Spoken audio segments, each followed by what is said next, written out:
Hello everyone. आज हम अपने एचसीएस मेंस के जो पेपर को सॉल्व कर रहे हैं उसमें फोर्थ क्वेश्चन का सी पार्ट करेंगे, जो कि क्या है, what is a transformer, what are its type, explain its working, discuss various type of power loss in it, how one can design step up and step down transformer. तो complete transformer है इसमें। तो start करते हैं हम इस question को।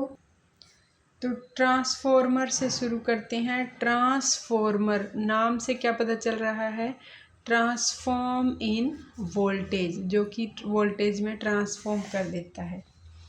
It is a device use to change voltage step up और step down the input voltage using principle of mutual induction. Mutual induction के प्रिंसिपल के ऊपर बेस है ट्रांसफॉर्मर।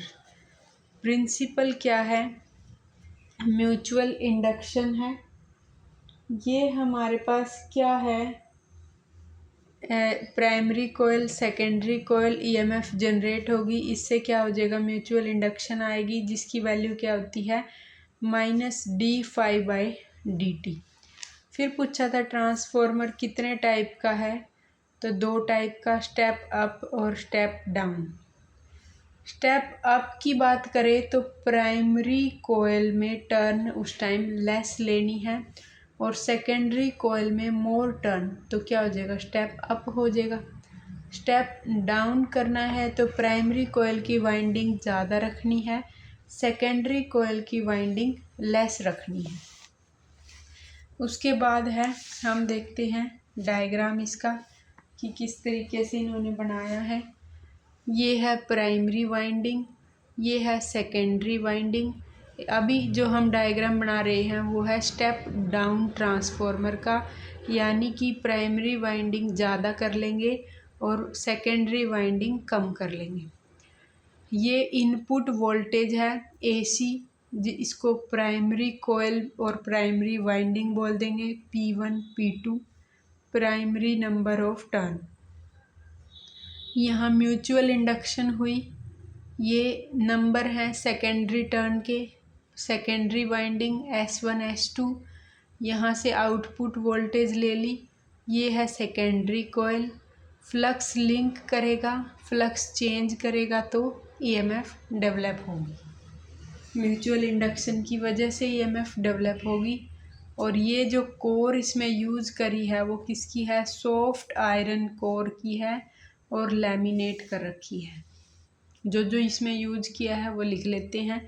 सबसे पहले है winding, primary P1 P2 winding and secondary winding S1 S2।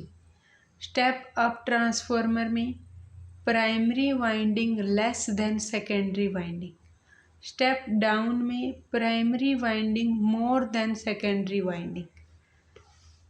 Second क्या use किया है, लैमिनेटेड कोर, जो कि किसकी है, सॉफ्ट आयरन कोर से बनी है।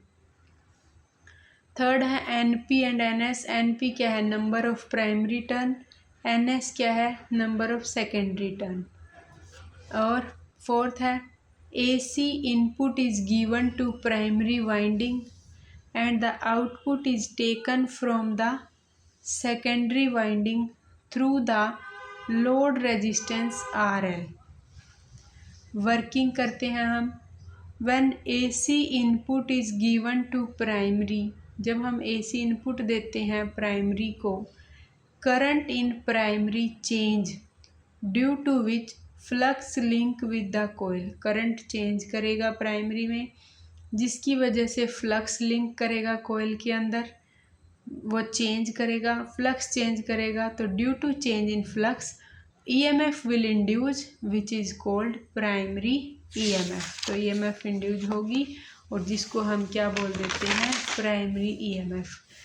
Due to mutual inductance the same flux will link to the secondary. दो कोयल हैं तो सेम फ्लक्स लिंक करेगा सेकेंडरी के साथ, and hence due to change in flux the EMF is produce in secondary called secondary EMF। तो यही तो principle था म्यूचुअल इंडक्शन।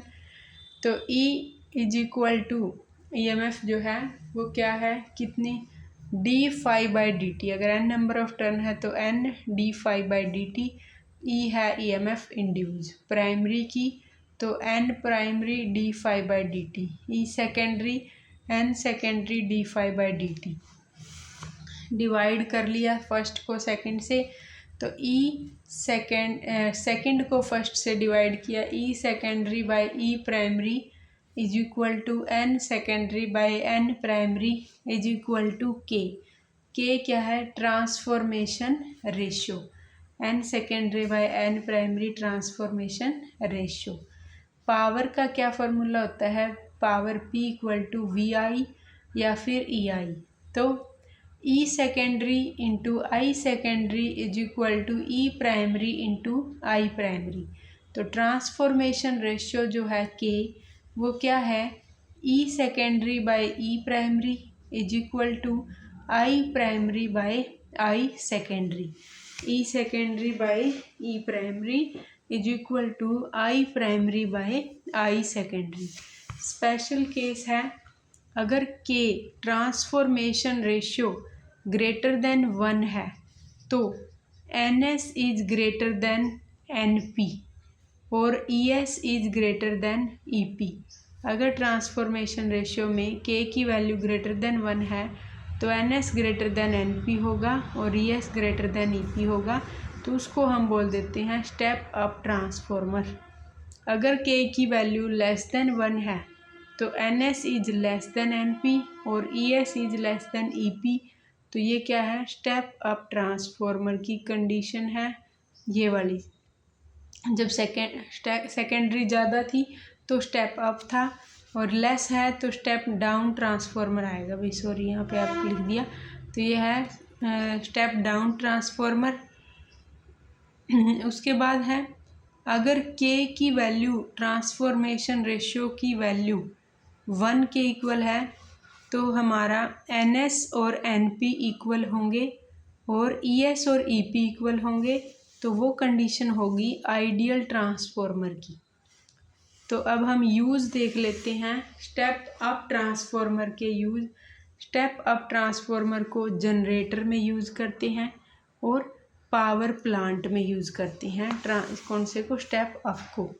और जो स्टेप डाउन है उसको पावर डिस्ट्रीब्यूशन में, लोकल एरिया में, use in mobile charge inverter में।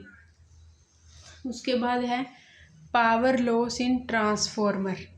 ट्रांसफॉर्मर में कौन कौन से पावर लॉस होते हैं, सबसे पहला है कॉपर लॉस और हीट लॉस। कॉपर लॉस और heat loss produce due to heating effect of current, heating effect की वजह से प्रोड्यूस होता है। H is equal to I square RT, R की वैल्यू क्या है, ρL/A। These loss are minimise by using thick wire, तो ये लॉस मिनिमाइज हो जाते हैं किससे, थिक वायर के यूज से। सेकंड है एडी करंट लॉस, और जिसको हम आयरन लॉस भी बोल देते हैं। The loss which are produce due to eddy current are called eddy current loss और iron loss. It is minimize by using laminated core. जो एडी करंट की वजह से प्रोड्यूस हुए उसको हम एडी करंट लॉस और आयरन लॉस बोलते हैं, और मिनिमाइज होगा बाय यूजिंग लैमिनेटेड कोर से। थर्ड है noise loss. The loss which are produce in the form of sound are called noise loss. Fourth है hysteresis loss. The loss which are produce due to repeating magnetization and demagnetization of the coil, तो वो है hysteresis loss which are produced due to repeating magnetization and demagnetization। अब थोड़े से और use हैं transformer के। It is use in voltage regulator, in the long distance transmission, step down the voltage in small projects. तो ये हमारा था कंप्लीट ट्रांसफॉर्मर। ट्रांसफॉर्मर हमने पूरा कर लिया। और क्या है, इसके बाद हम अपना नेक्स्ट क्वेश्चन करेंगे। Thank you.